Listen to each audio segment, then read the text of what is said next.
আপনার কি আজকের স্পেনের পেছনের গল্পটা জানা আছে, যা আদৌ মুসলিমদের সাহস যোগায়? মাদ্রিদ হলো এর রাজধানী, যেটাকে দেশটির সবচেয়ে বড় শহর ধরা হয়। এর দ্বিতীয় বৃহত্তম শহরটি হলো বার্সেলোনা, যেটা বিশ্বে ফুটবলের জন্য বিখ্যাত। এখন ফেরা যাক পেছনের গল্পে। 711 খ্রিস্টাব্দে তৎকালীন স্পেনের শাসনভার ও ক্ষমতা ছিল রাজা রডারিকের হাতে।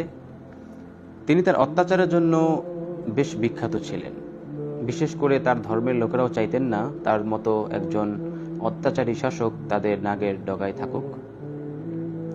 ঠিক সেই সময়ে তারেক বিন জিয়াদ, যিনি ছিলেন উমাইয়া খেলাফতের সেনাপতি ও গভর্নর, মাত্র 7,000 সৈন্য নিয়ে বিপরীতে লক্ষাধিক সৈন্যের বিরুদ্ধে যুদ্ধ ঘোষণা করেন, যাকে প্রত্যক্ষ পরোক্ষভাবে সাহায্য করেছিলেন মুসা বিন নুসাইর, যারা উভয় ছিলেন তাবেঈ। এই রক্তক্ষয়ী যুদ্ধের পর মুসলিমরা এর নাম দেয় বিজিত আন্দালুসিয়া, যাকে আমরা স্পেন বলেই জানি। এই বিজয়ের ধারাবাহিকতা চলতে থাকে টানা 800 বছর। সর্বশেষ ক্ষমতা ও অভ্যন্তরীণ কোন্দল মুসলিম শাসকদের ঐক্য নষ্ট করে। ফলে 1492 সালে মুসলিম শাসনামলের সূর্য চিরতরে অস্তমিত হয়ে যায়।